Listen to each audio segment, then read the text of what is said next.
हर हर महादेव। श्री शिवाय नमस्तुभ्यम। स्वागत है आप सभी का एक बार फिर से। मेरे देवाधिदेव महादेव आप व आपके परिवार पर अपनी कृपा दृष्टि सदा सर्वदा बनाए रखे। दोस्तों, यदि आप अपनी लाइफ में नया कुछ सीखना चाहते हैं तो चैनल को सब्सक्राइब जरूर करिएगा। दोस्तों, सावन माह के शुक्ल पक्ष की तृतीया तिथि को हरियाली तीज मनाई जाती है। ये तिथि सुहागिन महिलाओं के लिए बेहद खास होती है। इस दिन व्रत रखने का भी विधान है। मान्यता है कि वैवाहिक जीवन में खुशहाली के लिए ये उपवास किया जाता है। इस साल हरियाली तीज का व्रत 7 अगस्त 2024 को रखा जा रहा है। इस तिथि की शुरुआत 6 अगस्त 2024 शाम 7:42 पर हो रही है। इसका समापन 7 अगस्त 2024 को रात 10 बजे होगा। इस दौरान ऋग योग, शिव योग और रवि योग का भी निर्माण हो रहा है। ऐसे में पूजा पाठ और व्रत रखने से सौभाग्यवती भाव का आशीर्वाद प्राप्त होता है। वहीं कुंवारी कन्याएं भी योग्य वर की प्राप्ति के लिए ये व्रत करती हैं। हरियाली तीज पर महादेव और देवी पार्वती की पूजा का विधान है। मान्यता है कि जो भी महिला इस दिन शिव पार्वती की जोड़ी की पूजा करती है उसके जीवन में हमेशा सुख समृद्धि बनी रहती है। इस व्रत में पूजा के साथ साथ कथा सुनने का भी विधान है। कहा जाता है कि हरियाली तीज का व्रत कथा के बिना अधूरा होता है। तो ऐसे में आइए जानते हैं हरियाली तीज की कथा के बारे में। लेकिन आगे बढ़ने से पहले आपसे रिक्वेस्ट करती हूँ कि वीडियो को लाइक करिएगा, दोस्तों को शेयर कर दीजिएगा और अगर आपने अभी तक चैनल को सब्सक्राइब नहीं किया है तो चैनल को सब्सक्राइब करके बेल आइकन जरूर दबाइएगा। दोस्तों, हिंदू धर्म में हरियाली तीज के व्रत को अधिक महत्वपूर्ण माना जाता है। इस दिन व्रत रखने से जीवन में खुशियां बनी रहती हैं। इस उपवास की पूजा में हमेशा व्रत कथा सुननी चाहिए। हरियाली तीज व्रत की कथा को लेकर ऐसा कहा जाता है कि एक बार महादेव देवी पार्वती को अपने पूर्व जन्म की याद दिलाते हुए उन्हें कहते हैं कि हे पार्वती, तुमने मुझे पति के रूप में पाने के लिए कई वर्षों तक कठोर तप किया। साथ ही तुमने अन्न और जल का भी त्याग कर दिया, चाहे तपती गर्मी हो या भारी सर्दी या फिर हो बरसात। इन सभी मौसम का सामना करते हुए भी तुमने कठोर तप किया। उसके बाद मैं तुम्हें वर के रूप में प्राप्त हुआ। इस कथा को सुनाते हुए भगवान शिव आगे कहते हैं कि पार्वती, एक बार नारद मुनि तुम्हारे घर पधारे थे। तुम्हारे घर जाने के बाद उन्होंने आपके पिताजी से कहा कि मैं विष्णु जी के भेजने पर यहाँ आया हूँ। भगवान विष्णु स्वयं आपकी तेजस्वी कन्या पार्वती से विवाह करना चाहते हैं। ये बात सुनकर पर्वतराज खुश हो गए और उन्होंने शादी के प्रस्ताव को स्वीकार कर लिया। फिर ये खबर जब आपके पिताजी ने तुम्हें बताई तो तुम बहुत दुखी हुई। फिर तुमने ये बात अपनी सखी को बताई। तुम्हारी ये गाथा सुनकर उसने तुम्हें घनघोर जंगल में तुम्हें तप करने की सलाह दी। फिर अपनी सखी की बात सुनकर तुम मुझे पति के रूप में प्राप्त करने के लिए जंगल में एक गुफा के अंदर रेत की शिवलिंग बनाकर तप करने लगी। इस दौरान तुम्हारे पिता पर्वतराज ने पूरी धरती और पाताल पर तुम्हारी खोज की, लेकिन तुम उन्हें नहीं मिली। दूसरी ओर तुम गुफा में सच्चे मन से तप करने में लगी रही।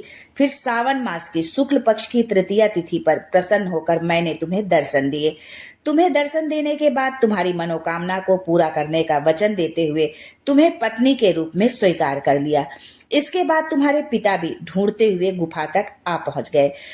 अपने पिताजी से आपने कहा कि मैं आपके साथ तभी चलूंगी जब आप मेरा विवाह शिव के साथ करवाएंगे।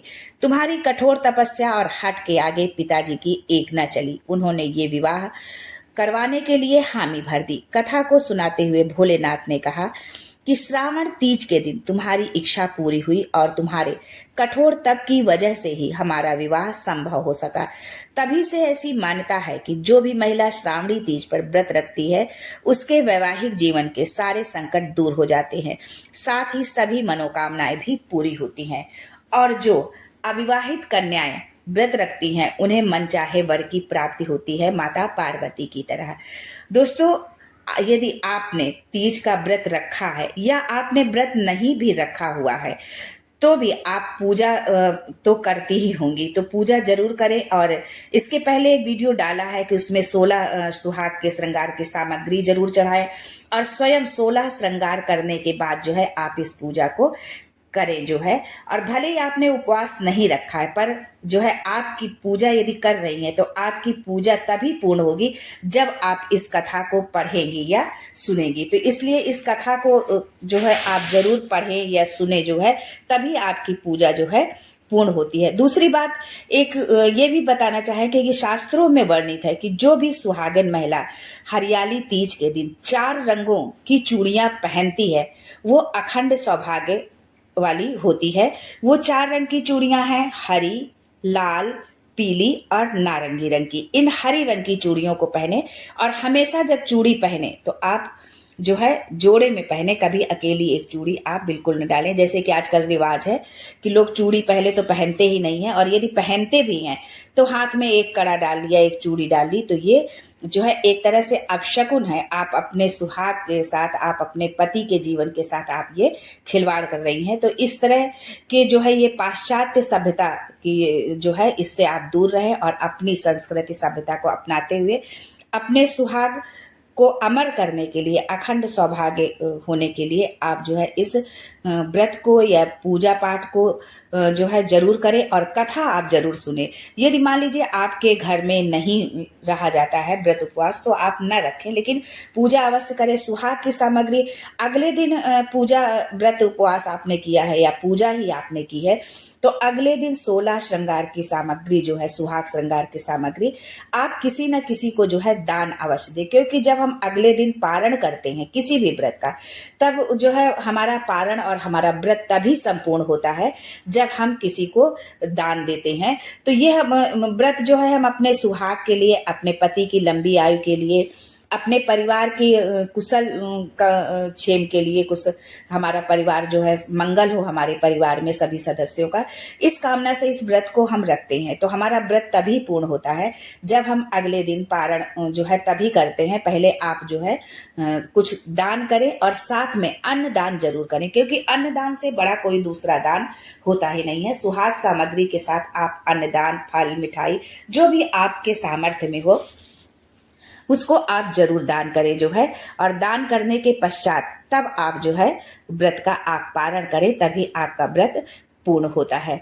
दोस्तों ये छोटी छोटी सी चीजें होती हैं जिनको कि आजकल के लोग मानते नहीं हैं, लेकिन ये हमारी संस्कृति है जो है, और हमारे वेद पुराणों में ऐसा लिखा हुआ है। हमारे चैनल में आपको जो भी जानकारी दी जाती है वो सब शास्त्र सम्मत होती है, कोई इधर उधर की बात हम नहीं बताते हैं आपको। तो इसलिए इन बातों को जो है बहुत गंभीरता से लेते हुए आप जो है वीडियो को सुने, समझें और उसके बाद जो भी उपाय जो भी कहा गया है उसको आप अच्छे से करें, तभी उसका आपको पूर्ण फल मिलेगा। यदि आप आधा अधूरा वीडियो देख रहे हैं, बीच बीच में यदि आप स्किप करके वीडियो देख रहे हैं तो आपको कुछ भी समझ में आने वाला नहीं है। इसलिए जो है सावन का महीना चल रहा है, महादेव का महीना है, महादेव के भक्तों का महीना है, और महादेव की पूजा माता पार्वती और उनके परिवार के साथ जो है यदि आप करते हैं तो आपके जीवन में, आपके परिवार में मंगल ही मंगल होगा, ये तो निश्चित ही है। दोस्तों ये वीडियो और ये जानकारी यदि आपको अच्छी लगी हो तो लाइक, शेयर, सब्सक्राइब करना बिल्कुल भी ना भूलें। आज के लिए बस इतना ही। दोस्तों मिलते हैं अगले वीडियो में एक नई जानकारी के साथ। तब तक के लिए हर हर Mahadev and thanks for watching my video.